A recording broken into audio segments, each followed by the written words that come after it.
Daverick was blown away by the intro. He hit me with a dude. I'm not sure if our mics were muted or unmuted, but that's who we're here with. You Sorry presented about your... No. You're okay. You're okay. Pretty cool intro, though, right? It was cool. I need an intro like that. Yeah. No. I mean, so you are of Black Ice reality checks. We're thinking like, Black Ice Baby. Ding, ding, ding, ding. Yeah. Black Ice Baby. And then stop. Collaborate and listen. Red pill and listen. No, I'm actually platinum pill now. Oh, really? I graduated. I didn't know that there was like different colors of these pills. I'm Kuma Latte Mocha Valedictorian Secret. What, I've never so here, before we get too far into this too, because that was funny.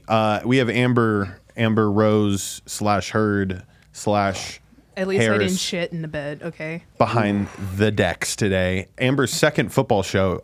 Expect her to be a regular, possibly engineer for this, because I know she loves it. You fired the other person. I know she. No, I fired at least 7 people so far in Gridiron Junkeez. Like, wow. If you don't match like the vibe. So what we do is after this show, we go run Oklahoma drills, and we go head up. And if they just can't handle, like, I don't want you a part of the show. So, just so you know, any interns out there, that's what you got coming down the pipe. But anyways, rocking the hat backwards today. But before I acknowledge that, I'm trying to make some money off my name, image, and likeness here. I know it's kind of tough to see, but I got my @tags on me today, very similar to this one college program that we are going to be talking about today, and that is the Colorado Buffaloes. Boom. So, Daverick, me and you I engineered your show initially. Like, this is how I got to know you. Fired me. I did fire you, but I mean, I think it was an amicable firing. Yeah. No, I want to fire my son and get you back. Yeah? Yeah, Trey can do somebody else's show. Okay, well, I mean, I am not a free agent until 2026. I'm kind of locked in now. I'm kind of locked in, and I got lots of bonuses on the back end. But anyways, we've always kind of bonded over football. That was like one of the first things that I remember you saying on one of your shows. I was like, oh shit, you were actually like a pretty good football player back in your day. So had some skills. I'll allow you a moment to fill the audience in on who you are and why they should feel that your opinion should be validated. Sure. So I have a podcast called Black Ice Reality Check, and it's about relationships, dating, success, dating coach, keeping your muscle, game, frame, and mind and money together. Mm-hmm. And I focus on that full time. I also have a tech company, and I just launched a supplement company. So if you're working out, I got a pre-post workout, creatine monohydrate, fat burner, and a nootropics product that I take before every podcast. So I definitely feel like I've been forgetting to take my red pills. That's why you need to take it. Yeah, before a show like this. But I mean, I feel like we're starting off pretty electric here. You're an amazing guy. You got a lot going on. One of the things that I said earlier, we bonded over football, and we immediately started talking about Colorado because you are, so to speak, on the hype train. I bought the farm. Now, I am a big blue Michigan guy. Go blue. Yep. Blue. We got that. We got the hat right, or the jacket behind you. Yeah, we got Michigan behind you, partner. It's right over here. Yeah. But I like Colorado, and let me tell you why. Coach Prime, that energy, that focus, that mindset. This guy, he's 2 Super Bowl rings. Ooh, that's a great question. I do not know. World Series. I mean, nobody else has done it. This guy, and he's overcome every obstacle thrown at him, divorce, death. But I just like the energy of the team, and I like the fact that he created his own frame, his own focus. He doesn't care what anybody else thinks. He's going to do it his way or the highway. It's a very refreshing thing to see with some of these college football coaches. I mean, he is the only college football coach that you see and is like, damn, I mean, he really did it athletically. A lot of these coaches, they played, but they kind of saw the writing on the wall, all right? They weren't really too cut out to play at that type of level. But with all that hype around him, he kind of gets to navigate his own lane. And I think he had to, because I don't think that he like conforms to the standard coaching methodology, right? I think he's really good at letting the people around him be amazing from what I've seen, right? Like he's really hands off. I mean, he had to be. The dude was in the hospital. Again, just recently. Just recently? Yeah, he went again. Man. He's had it's his foot, right? Blood clots in his I think I want to say left leg. And and he had some toes amputated, and I know that he's got like 3 toes. I'm gonna see if I can pull up a picture. His three sons always remind him of it too. Yeah, they always joke with him like, "You ain't what you used to be."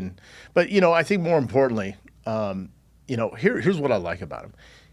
When I was in the service, it's like special forces, right? You either cut it or you don't.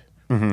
There's no favoritism. His son, by far, hands down, is an elite top quarterback, and he's going to show. He was with Jackson State. Was it Jackson State? Jackson State. Jackson State, and then his son is a lockdown free safety, I think. Yeah. So, and I played that position, free safety and running back. But I think what I like is that the whole portal situation where all these coaches were offended and pissed off and hating. I say, Coach Prime, keep doing what you're doing, but he is making these people play at their full potential, not their half potential. I'm a 5-star recruit. I'm gonna sometime at play 75%. He makes you give it all, like Andy Reid. Andy Reid's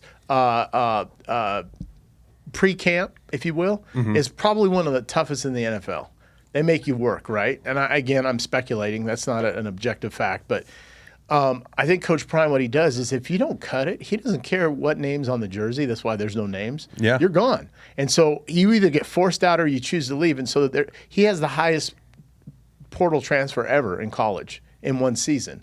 So that's why I like him, because it's like he wants the best. He doesn't care if your last name is, Harbaugh, or if it's whatever. He does care about your family. He does. Stats, Yes. We've kind of discussed that. I mean, it's crazy, Davrick. We've been talking about the start of this season for 7 months now. When last year, let's not forget, people.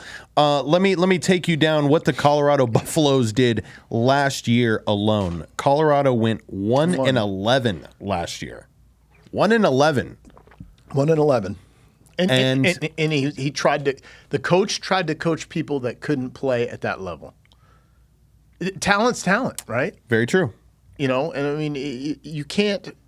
You can learn a skill, but you can't teach talent. That's just the way it is. And now they start to get some of this talent. They're acquiring it. But I just want to go to I don't think there's ever been a college football team that almost did not win a single game last year have this much hype leading into a season. Bro. But we've had this reality moment, right? Because I always say, wait until Vegas puts their lines out, and that'll be the true testament, because the house, being Vegas, always wins. I think Colorado's ranked 13th. Are they ranked? No. They're not ranked. No. I know Michigan's number 2. Whoop, whoop. Yeah. They would have been 1 if Harbaugh was still here for the first 3 games. But I don't want to shift gears, but I think Colorado's got a 7-game win. Remember our deal? Yes. So I think we should talk about this bet right now. So you think they're a 7-win team? Yeah, we're not betting because we don't want to get demonetized. But no, a friendly bet, right? Yes. I think they have the potential to win 7 games, and I think what's going to happen is they're gonna open some eyes when they beat mid to top level teams that they're not supposed to beat. See, what we're doing is we're going based off of last year, and we're going based off of the new team, and we're also not giving Coach Prime the real props for his ability, because it was Jackson State. It was a different conference. Yeah, he went 27-6 in his 4 years at Jackson State. And very impressive. His last year, he lost 1 game, right? If I'm not mistaken. So what's happening is you got a new coach. You got you had a bad football team. Now you got talent, and if he puts it, not if, he will. Watch, he's coming, right? He's coming. I'm coming. When they play the Froghorns, TCU's the first game. Yes. I think regardless, I have all the belief in him and his team. I believe in his sons. I believe in his mission. I believe in his game plan. I believe in Coach Prime. I believe that they can win. Now, if they don't win, I think it'll be a game where they perform at a level, and everybody's going to take a step back and go, well, wait a minute. They're not going to get shut out. That's what I'm waiting for. And I was just listening to a podcast earlier today with the Colorado beat writer, so the reporter that's constantly following the team. And I felt it in his voice. The tone of his voice when he was talking about Colorado is like, wow, my job last year was laughable. I would tell people I'm the beat writer for Colorado, and they'd be like, oh man, tough, man. They 111, maybe next year, right? And then overnight, this motherfucker gets the coolest beat writing job in sports. So I can hear in his voice, right? He is scared because the expectations are here. And I don't blame, him as a writer. Like he was, some of the things that he was highlighting, just so people watching that first game, if you notice some of these things, he was saying up the middle at the linebacker position, they're kind of weak. They got punched in the mouth a lot last year. They haven't really seen any inside backers step up in the way that, you kind of need one to hold down and stop the run. That was one of his fears. But he's like, it's the main facet of sports. I mean, you're a Michigan fan. What does Michigan do? They pound the rock. They pound the rock, but they also play an SEC game now where they got the ball in the air, right? Yeah. Because, a Big Ten and Pac-12 was always ground and pound, right? Correct. I call it West Coast football. It was the most boring football growing up. Dive right, dive left, Yep. reverse. It's like, dude, throw the freaking ball. Yeah. And then you go to SEC, and it's like all airtime mileage, right? 100%. So now you're seeing that evolution, but yeah. Yeah, and I mean, there's a lot of things to possibly be worried for with Colorado. But if I'm looking at it as just an objective person, you think they're looking at like 7 wins. You're on that high scale of them making it to a bowl game in Coach Prime's first year, which if they did that, I mean, the proof's in the pudding at that moment in time. However, Las Vegas, and Amber, if you want to share my screen right here, like I said, I waited until Vegas came out with it, and they put Colorado at under 3.5 wins. So, back to me. Wait. They're saying that they're not going to win more than 3.5 games? Correct. Well, that's where the line's at. So you got to choose over under, and then that's an even payout. That's pretty nuts. Let's go off of emotional excitement. So the players, I believe, this is the first time in a long time that I've seen players want to play for a bigger cause than themselves. You know what I mean?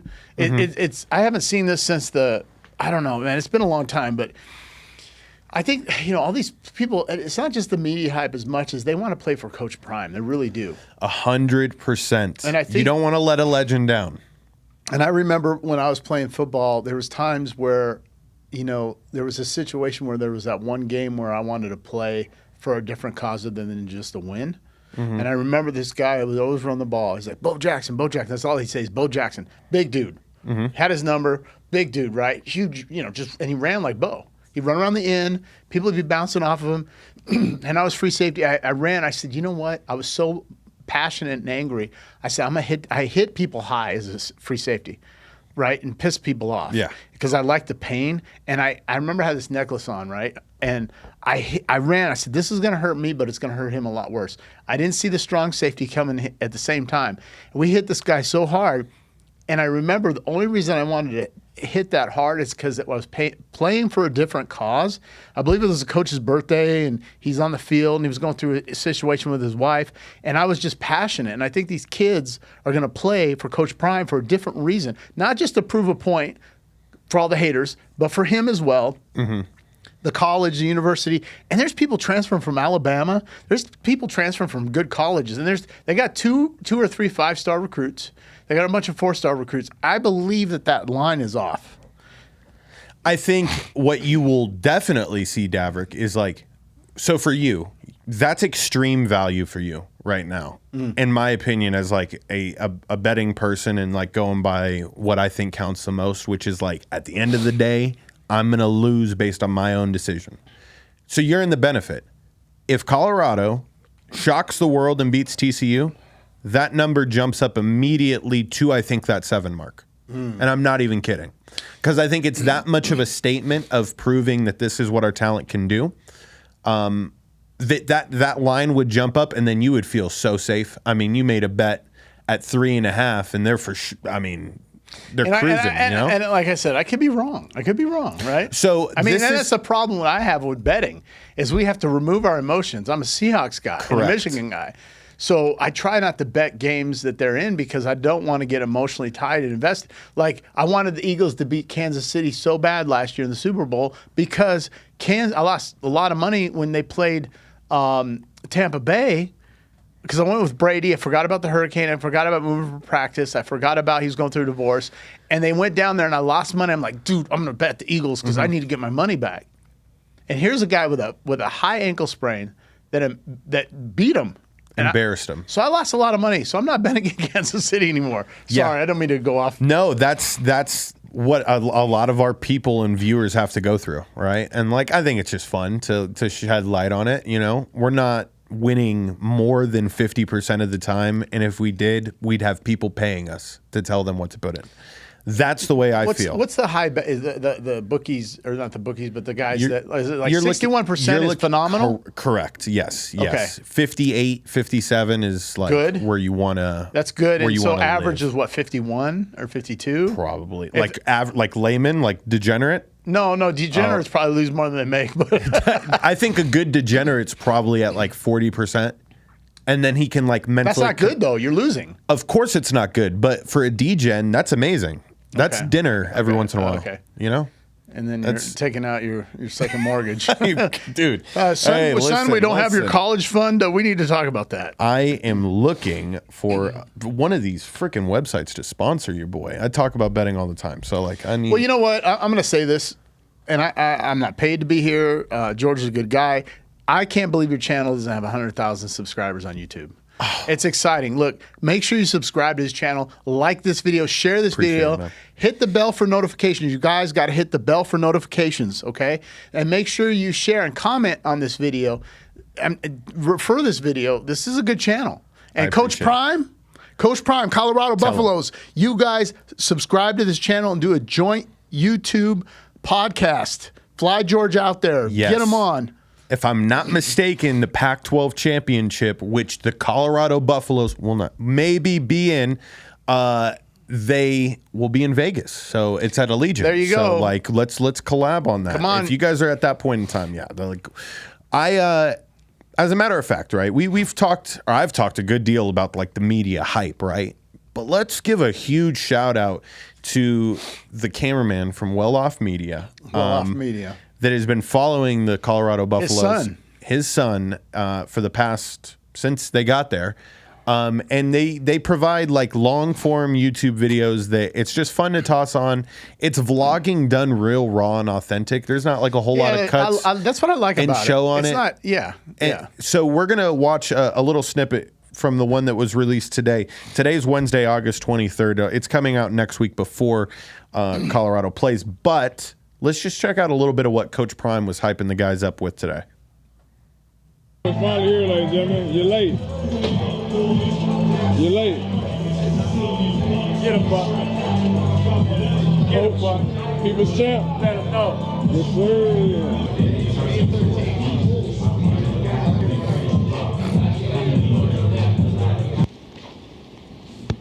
We start with Jace. Jace, what makes you different? Because there's something different about you. It's something different the way he approach the game, different the way he walks when he with you guys, the way he goes about his workout, the way he goes about his preparation. What makes you different? I want to be great. Talk to them. I want to be great.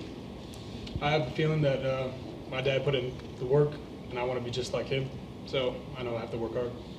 Shane, what separates you, man? What makes you different? I see you up here all hours watching film, and it's just something about the way you go on the field. I'm not saying you do everything 100%, but you do everything in the 90s, in some 100. So what makes you different from that whole row of defensive line?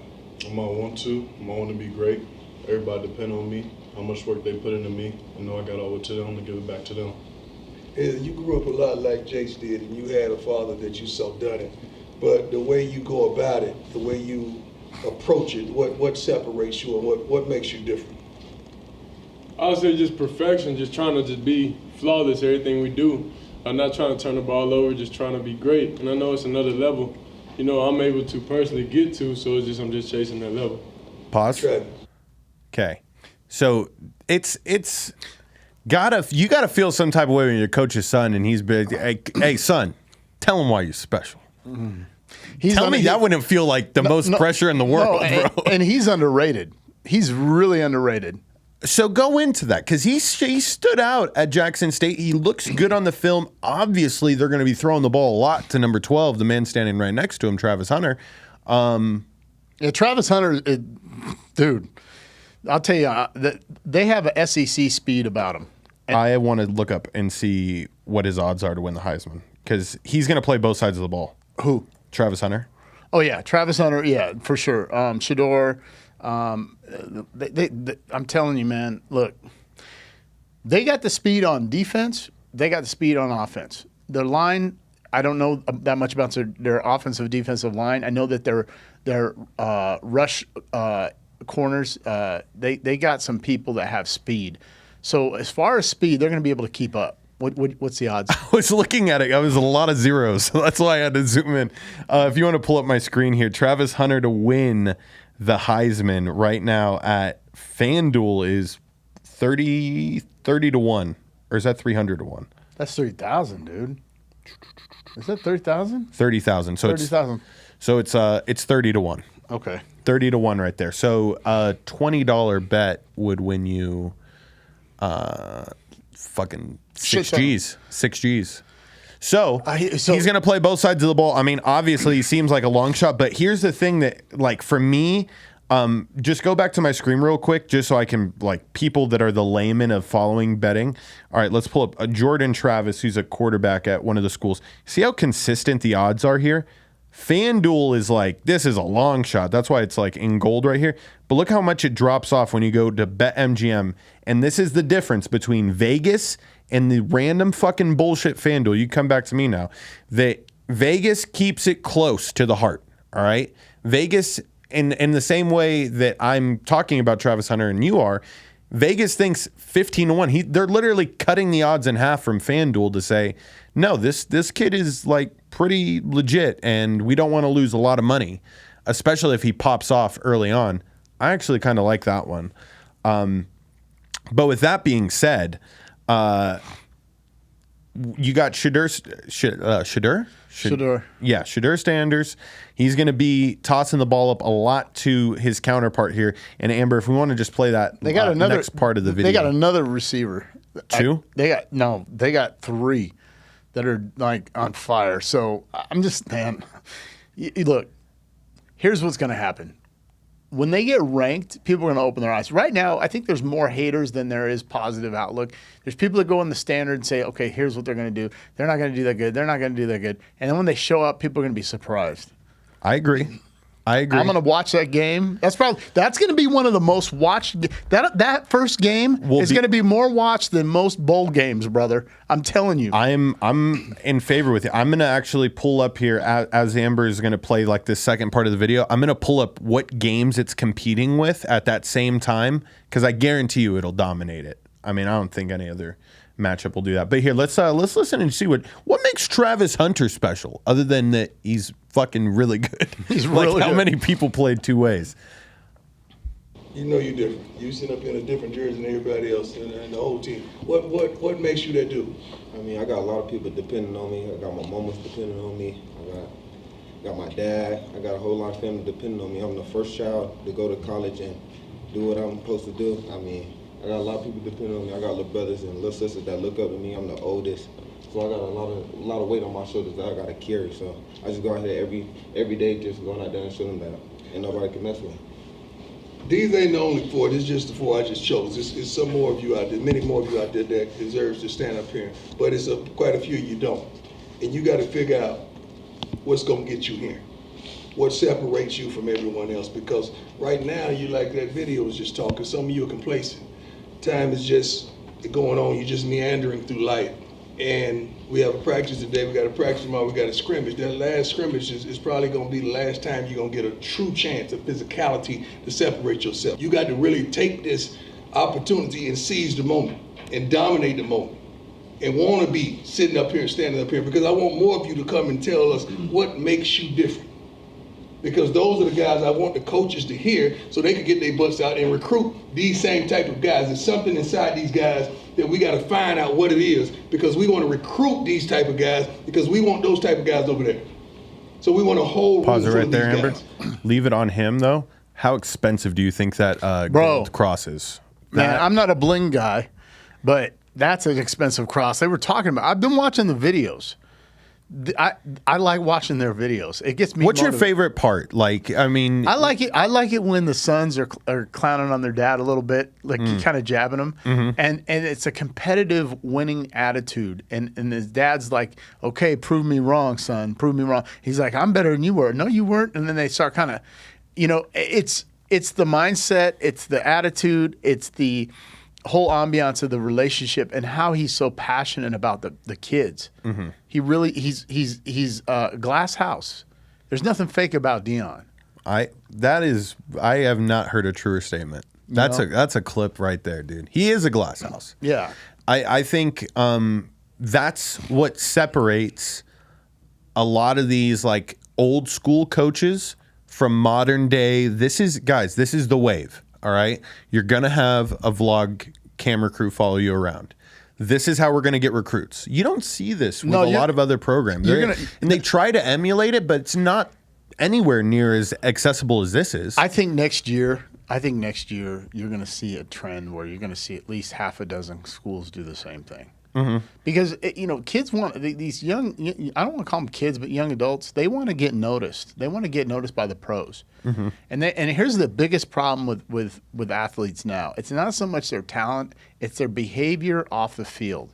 And I think coaches and organizations can get an opportunity to see these young adults perform on and off the camera, see how they act. Sure, some of them have swag, some have flair, some are kind of cocky and ego, and confident. But if they're a complete idiot, they're going to get, and I don't want to say this, they're going to get a Johnny Manziel effect. The guy didn't even watch films and he was that good. Imagine if he was focused and he had a foundation and a mentorship.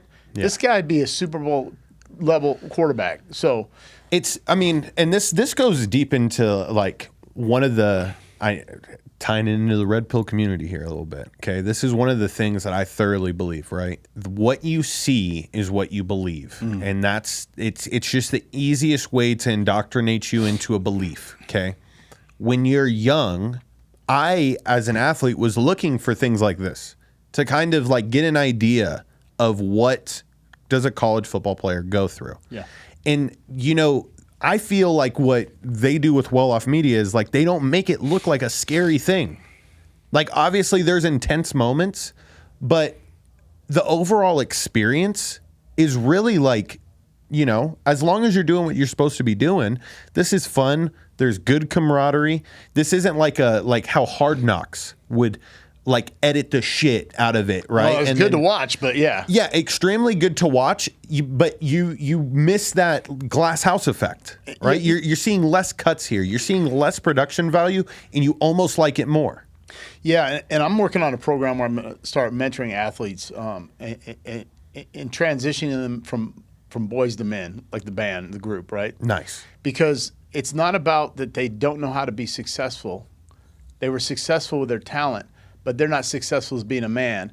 And a lot of these guys focus on the ass instead of the cash. They made the cash, and now they act like imbeciles off the field. So my program I'm putting together is mentor these athletes to get out of college. Hey, I just got $5 million. Okay, let's talk about you keeping your shit together. Let's talk about you being a real man that ties into the red pill, right? Focus on your muscle, mind, game, and frame. Don't chase the ass. Don't be, I see it all the time. Right, and so like was it Florida? The Gators. Yeah. Okay. When they had what's his name? They won the championship. Tebow. The team was out going to Vegas drinking at 18 years old, right? Getting away with it. Yep. But that's not being responsible. Now they got away with it. Nothing bad happened. But those athletes were showing up to practice hungover, and they still won. That's how talented they were. They had the Johnny Manziel effect. Imagine if you were at your prime. You see what I'm saying? So these athletes need mentorship. And that's what something like this does. Exactly, because Coach Prime holds them accountable. Correct. He holds them accountable scholastically. Get your grades up. His son got benched in the championship game because he didn't have his grades. He doesn't care. You got to focus on the priority in life, right? Football's not always going to be there. Yep. Basketball, baseball, soccer, hockey, whatever it is, it's not always going to be there. So you have to focus, and you have to have a mentor and a coach. I didn't have that. I had a broken family. If I had the nuclear family, which I have no control over, they don't have control over. If I had mentorship, if I had guidance, I would have been playing at Michigan. But because I didn't have my grades up, they said, you can't play here, even though you're that good, because your scholastic grades were bad. I came from the inner city. I got C's and B's for showing up in class. I didn't do homework. I didn't need to. Now I get to a good school that had a good program. My grades dropped to D's. I was a 1.4 GPA. They gave me a diploma to get out of high school. So my only option was the Army. Are you with me? Yep. So I want to prevent that. Now the kids that are in college now, it's like, hey, you're going to go pro. Let me keep you on track. So Coach Prime, send him my way. 100%. This is the guy. This is the guy that needs to be leading the dudes. The dudes. I know a dude who knows a dude. So we had talked a little bit earlier about a bet that we had made, right? You said they were going to win 7 games, so let me conclude this. So Daverick thinks Colorado is going to win 7 football games this year. Or better. Or better. And if that happens, I will pay Daverick $100. Fun money, because remember, you don't want to get demonetized. Fun money. Correct. Monopoly money. We play cash flow. So if it goes the other direction, however, not 7 or less, I said that they were going to win 4 games. And if they win 4 games on the dot, which I think they do based on the schedule that I'm looking at, then I get to make 100 schmackles. So if it's over or under either side, nobody wins. Correct. Okay. Correct. So you got to hit 7. So I'm like, I got to hit 4. Please win 5. Yeah. But can I shift gears? I don't want to drive your show, but I want to talk about something that I'm thinking about. Hit me with it. The Pac-12, the SEC, the teams moving. Is there 4 teams left in the Pac-12? Yes. So those. Sorry, is it okay to switch gears? Yes. No, I was eventually going to be a part of it anyways because that was part of taking over the show. Hire me. No, it's part of the Deion effect, right? Because they like Colorado was like, all right, we're on out of here to the Big 12. So I was like, all right. And then we'd heard years prior that USC and UCLA were, and then other teams have fallen in. So now the teams that I believe that are remaining are Washington. There is Washington left. Washington State. But University of Washington left. Correct. Washington State. You got Cal. You got Stanford. And there's one more that I'm forgetting. Is it Arizona State? Possibly. No, they left. I think it's either Utah or Iowa. No, I mean Idaho. It's either Idaho or Teams Utah. left. No, Idaho's not it. Teams left in the Pac-12. So this is the most effed up thing, and I still haven't done my detailed breakdown show of this, but I'm sick of these conferences. I don't believe that there should be conferences. I believe there should be divisions based on how many wins you had the previous season, and you can break it up into quadrants. There's an East, West, North, South, and it's just divisional games. Now, the reason why this won't happen is because not only is there so many colleges, but not all colleges have the same sports. So then you're inventing a new scale for everything. Sure. And why give more work to people that don't want to already do the work? Sure. They're not going to do that. So it wouldn't happen, but I just think it would be better off to kind of establish that Colorado would be a Division II school. They're still in the Division I NCAA, but they're in like that part of the bracket. So they're playing teams that are competitive within that across the country, which it seems like the NCAA is fine with teams being able to fly. You're going to have college kids that on any given weekday in basketball are going to fly from Los Angeles all the way up to Rutgers and like upstate New York and back on the same day. Now, we look at this, the NBA, the NFL, they put protocols in place. The NHL does this too, where it's like they take into account the rest factor, right? But these are professional athletes. Their only fucking job is to play the sport. These kids got to go back and go to class the next day. Yeah. I don't think that's necessarily the smartest thing, but it just goes to show you the NCAA doesn't give 2 shits about whether or not you graduate. They just want you to suit up and they want you to think that your NIL money is actually something, because if these kids open their eyes to realize how much money they're losing out on, nobody would play college sports. Yeah, that's facts. That is facts. Nobody would play. That's interesting. Yeah. They're getting screwed, man. I mean, It's a veil. All right, go make money on your own. okay, going back, no, that's a fact. That's a fact. But I want to go back to something. Why did everybody leave the Pac-12? Because Pac-12 was initially going to be its own network, right? So like That's the problem, because they're West Coast Pacific time. Nobody's watching the games. The athletes aren't getting recognized. And from what I didn't have it on Hulu. And Hulu has live sports. The fuck's that about? That's the problem. Right? That's a problem. I can't even. And it's funny you said even the Seahawks. Me watching, which is the NFL. It's hard to watch the Seahawks out here. Yeah. And so, but yeah, the Pac-12. And I'm from the Seattle area, but I'm not a Husky fan. There's reasons for that. I'm more of I like the Cougars better out there. Got you. Just because the people went to school, the different attitudes and mindset. But you can't watch the games. You can't. They don't get any coverage. And so now you got ASU, you got University of Arizona, you got Colorado leaving. They're going Big Ten, SEC.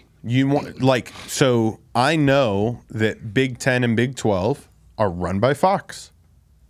They want the contracts. They're on TV. It's easy. So the Pac-12 commissioner is the one that really fucked this whole thing. And they didn't enact getting him out soon enough. And he pretty much was like, no, we can build our network on our own. And then that's the Pacific Northwest mindset. It was the there you go famous final words. Exactly. Right there. Look what they did with the Sonics. Not shifting gears, but the same thing. Oh, Their yeah. Starbucks.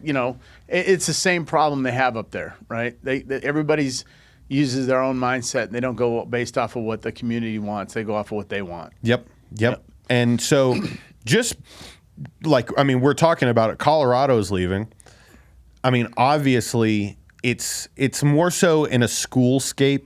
Like they try to say that when these schools are leaving, it's not just the football program that we're taking into consideration, right? It's basketball, it's volleyball, but we fucking know it's not. It's 100% football.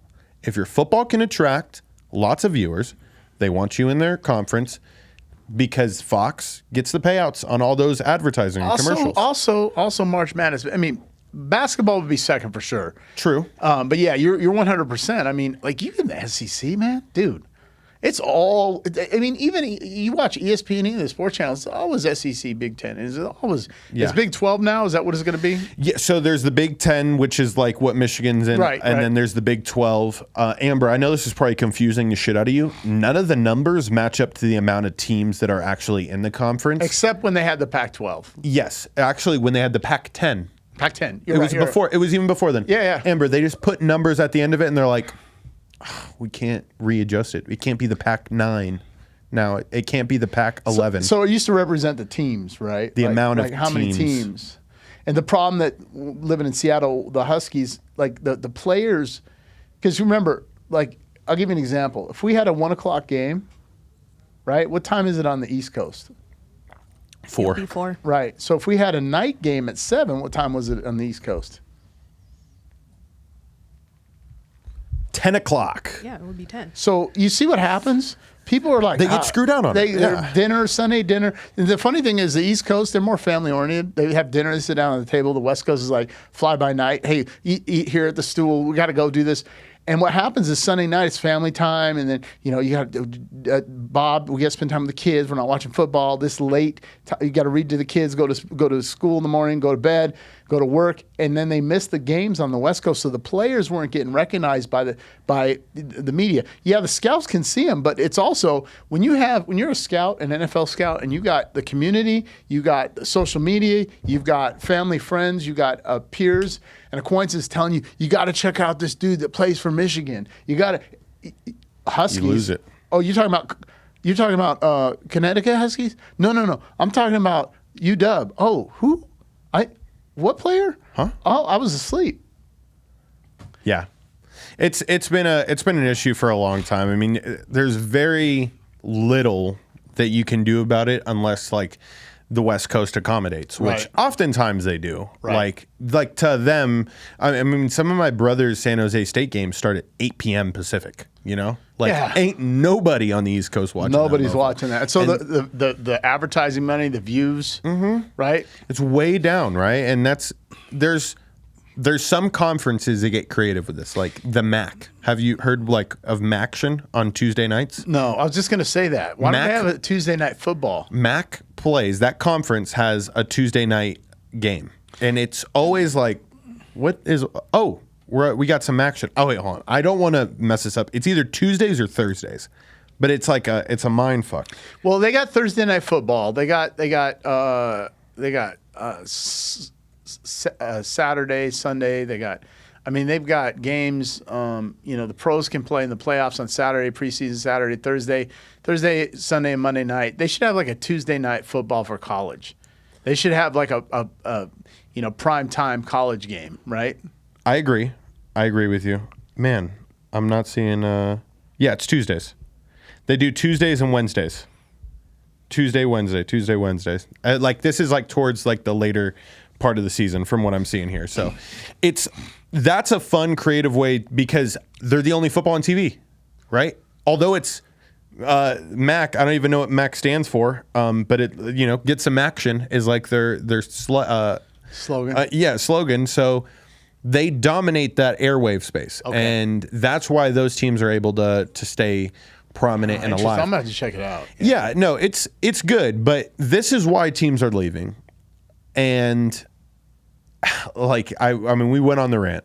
Players just they got this NIL thing, and they think like they think they're getting out on them, but in reality, man, there is still way more money than you could ever fathom going right around your back that you're not seeing based on your name, image, and likeness. Right, and I think that's another reason a lot of players are going to Colorado because Colorado is the forward-facing football team in social media. Yep. And right now, social media is where everybody's watching football. They're watching it on YouTube. They're watching it on the YouTube football NFL channel. They're watching on, when you're on TV, you're on the computer, you're on your phone, you're checking your Instagram. Oh, what? You're seeing his son doing the podcast of Colorado, right? Mm-hmm. And they're getting recognition because of that podcast. You want to watch. Everybody wants to watch the game now. Yeah, you see. Yeah. And players are like, well, fuck, I'm leaving the Huskies. They lost a player from the Huskies. They lost a player from Alabama, and I want to go there because I'm gonna show them what I got. Yeah, that was the problem back in the old days. We had VCR tapes. Somebody sent a couple of VCR tapes in of me playing football. And they're like, who's this kid, right? I was scoring 2 touchdowns a game, 2 or 3 interceptions. I was hitting people with the right angles. They're like, click rewind on that. Yeah, and there's this little guy that was 145 pounds. 145 pounds. But I ran like Tony Dorsett. I was running for my life, right? Yeah, you had to. A little Deuce Vaughn. I was up at the line, and then it's like I squeezed through and, little Darren Sproles. There you go. Just nice, low to the center of gravity. I would stop on the dime. Oh, you lost your shoes. And so, back in the day, that's the only way you get recognized, which is kind of fucking crazy. I wish I weighed this. I wish I weighed 205 in high school. Shit, dude. Yeah. Oh, yeah. That would have been great. I just run people over back then. Welcome to it. You're a Michigan fan. Uh-huh. Jim Harbaugh. Hardest last name to pronounce in football. Harbaugh. He's taken a 3-game suspension to start the season. Mm-hmm. So this is a self-imposed suspension. Did you hear the reason why? No. He got suspended. Okay. Well, it had to do with recruiting ethics, right? Correct. So it says Michigan received a draft notice of allegations from the NCAA in January outlining alleged recruiting violations, including impermissible contact with recruits during the COVID-19 dead period and more serious level 1 charges levied against Harbaugh for his alleged failure to cooperate with this investigation. So. Wait, the COVID? Yes. So this is going all the way back. The NCAA likes to just dig up dirt. Oh my God. They just like to dig up dirt, right? So I think Harbaugh is one of those people that would be like, are we really, same way you just did that. He's like, are we really fucking talking about this still? Like, Right. you told me I couldn't contact people. I had to go recruit and win. Right. What do you want me to do? My job's on the line, which, by the way, he makes $7 million a year. So. They're going to win those 3 games without him. Correct. And then when he comes in, it's going to be a bloodbath. They're ranked number 2. Ohio State's 3. I believe number 1 is Georgia. Yeah, it's got to be. Yeah. So you're going to, and I think Alabama's 4th. Yes. And then LSU's 5, and then USC is 6. I don't think USC is going to do that good this year. We're going to talk about that at the very end of this. Anyways, no, but I the games, who are they playing the first 3 games against this year? I had that pulled up. It is East Carolina. Okay. Not worried about it. Probably going to win by 60. UNLV. Okay. Probably going to win by 60. Bowling Green. Probably going to run by 60. Probably going to win by 60. So, he was smart in a way that, he probably negotiated. It was supposed to be 5 games, and then it went to 4, now it's 3. Yeah. So that's going to give him a time to evaluate tape, and I think that the teams, their second string would beat them. So I'm not even worried about it. Yeah. Michigan's biggest thing, though, man, it's the end of the year anyways. I feel like Michigan has the same, season story arc. Let's beat the ever-living shit out of average college football teams until we play Ohio State. And then that's the season. It's the Super Bowl every year. Ohio State, Michigan, you lose that game, you almost felt like you lost everything. Right, but they won the last 2 years. Correct. And then they lost to a shit team in the playoffs. Sorry. No. Dude, trust me. I was so anti-TCU when they played Michigan last year. I was making posts. Let me tell you, I think what happened. They were so mentally and physically exhausted from an Ohio State game, and then they went into TCU, and they were half-assing it mentally. I think it was a mental game. I just think they were beat up and mentally tired. And TCU came in. That was their Super Bowl. That was Michigan. Michigan won the Super Bowl against Ohio State. And then they put the shoulders down. They relaxed. And TCU's going in. It's our Super Bowl. They came in mentally prepared, physically prepared. Michigan wasn't physically prepared. They weren't mentally prepared. Yeah. The coaches weren't mentally prepared. And I think what happened was you saw the result. That's my opinion. I did not pay enough attention, or not attention. I knew what was happening, but I didn't pay any mind that the game was being played practically in their back door. And I don't want to say it was in Texas. I don't want to say a shit team. I shouldn't have said that. But they got fucking throttled in the national championship game. They should have. Michigan would have put up a way better game versus Georgia than TCU did. 100%. 100%. That would have been a better game. I think Michigan had a shot. But I think what happened mentally, they just kind of went in like, oh, we got this.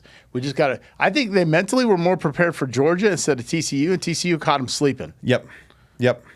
And that can happen. When you're going into that college football playoff, and it's going to change next year. There's going to be 12 teams next year, not this year. So it's still 4 this year. Okay. So the fact that there's 12 next year, it's going to really make coaches reanalyze the way to approach a season. Because up until, BCS era, right, where you had to win every fucking game for a committee to decide, okay, these are the top 2 teams, you 2 are in the national championship. So we've gone away from you need to be perfect to you pretty much need to be perfect with the college football playoff. There's been some teams with 2 losses. Sure. Maybe a 1-loss team that, it's very competitive. So you don't need to be fully perfect. Now with the 12-team playoff, there's going to be teams getting in there with 2 losses regularly. Mm-hmm. And that's a huge weight off of some of these coaches' shoulders. Because, in all reality, right, TCU playing Colorado week 1. If Colorado wanted to make it to the national championship, they would need to beat TCU. Now, if TCU loses to Colorado week 1, theoretically now, and then they win out, TCU could still make it to the national championship game. However, Colorado being 1-11, they got to be 12-0 to make it to the college football playoff. It's going to be an interesting year. I think Michigan is going to go undefeated into the playoffs, the championships. That's my opinion. I think so too. I think they out of all the colleges over the last 10 years have dialed in the perfect recipe, and they've overcome the first hump, beating Ohio State. Right, there was a long, I think it was a 6-year slide of not being able to beat them, and then the past 2 years, boom, boom. So one of them being in the snow. Yeah, that was iconic. And the last national championship team that won was with the Heisman Trophy winner Desmond Howard. I think it was 91. I was supposed to be on the team because he was a 4-back, effectively known as a slot receiver now. I would have been a running back in the free safety. But that was when they were the best they ever were, I think, in my opinion. Mm-hmm. And obviously, they had Brady at one point. Even though I'm not a huge Brady fan, but he's correct. He's the but GOAT. The years with Desmond Howard were definitely there. That's when we had the big shoulder pads. Yeah, that's when I was all shoulder pads. Neck rolls. Neck rolls and shoulder pads. Yeah. But I think Michigan has a good shot. Obviously the top 4 do, but I'm excited. I think it's a building franchise for Colorado. I'm excited to see what he can do with them. I'm excited if they can, do really well and get to that 7. And I'm like, okay, what are we going to do? Because here's the thing: if I think if they win 2 games of 3, that's not good enough for them to recruit. I think they need to get to 7. And if they can get to 7, then they get the floodgates. They're going to be like, well, they're going somewhere because the announcers, the sports analysts are going to say they're on the right track. 2-3 wins, they're still going to be, yeah. Yeah. So let's close off with this. You have the ability, or I want to know, what would it take for you to buy a Colorado jersey this year? Wow. I mean, Deion, call me out there. No, I'd love to work with the kids at Colorado regardless, get their vertical alignment right, the relationship with their family, get their mind right, education, relationships, sports, do everything right. But I'm a Michigan diehard guy. That's it. But hey man, if they call me out to come out and speak to the kids, do a motivational talk on life and success, I'd put that Colorado jersey on. I might even get a tattoo. No, I'm just kidding. But are you with me? So I feel you. Okay. That's my new favorite question to ask people. Oh, well, because the jersey's like, I don't know. I understand why people just hold it so sentimental. You know what I mean? What is it called when you get a honorary degree? Oh my God! What is it called? It's like an honorary doctorate. They gave Bill Gates a degree from Yale, even though he didn't go. Yeah. So Colorado University gives me a degree. Michigan who? No. Go Buffs. Go Buffs. Let's also finalize with this. If there's a chance to watch Colorado in the Pac-12 championship game here at Allegiant Stadium, me and you are going. Oh, dude, I'm selling my left shoe, cutting my pinky finger. I'm going to that game, 100%. Okay. We'll find the tickets. Okay. We'll jump somebody in the parking lot, take their tickets. We'll figure it out. I'm actually going to go with the reflective vest and just walk in with a ladder. Like through maintenance, dude. I'm with you. We'll get a service truck, Nevada Energy service truck. We'll do it. Yep, a ladder, hard hat. Nobody's gonna stop us. We got some electrical challenges with the lights, and if it's not fixed, it's not gonna be televised. You gotta seem like a little mentally ill, just like a little. Yeah, Bacon. What was that Gary Busey video? Bacon. You haven't seen that yet. I have not. Dav, let the people know where they can find you and what you got coming up. Yep, you can find me on Black Ice Reality Check on YouTube. You can find me on Instagram, Black and White Best of Both, and on Twitter, Black Ice Reality. I got a lot of videos coming out with Adam Sosnick, a lot of high-level individuals, Pearl. Again, I am in the red pill. I don't like to say red pill too much, but, I'm going to call it platinum pill now. I'm just joking, but not. But, love it. But, it's all about relationships. Follow me. But, again, subscribe to George's channel. Make sure you follow, hit the bell for notifications, and share this video. Daverick, at the beginning of this podcast, say I should be at 100,000. Why is that not the dimension that I'm in right now? Make me be in that dimension. Make him be this there. Channel is 100,000 subscribers deep.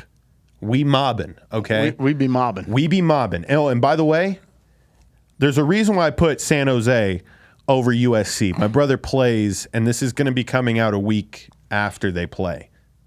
But my brother plays USC this weekend. What position? He's the left tackle in San Jose. So nice. It's going to be on ESPN, 5 p.m. Saturday. He's a big boy. 5 p.m. Saturday. You can go see. He is the bigger of the two of us. but there's a reason why I got him up top. All right? Good. This one's on upset alert.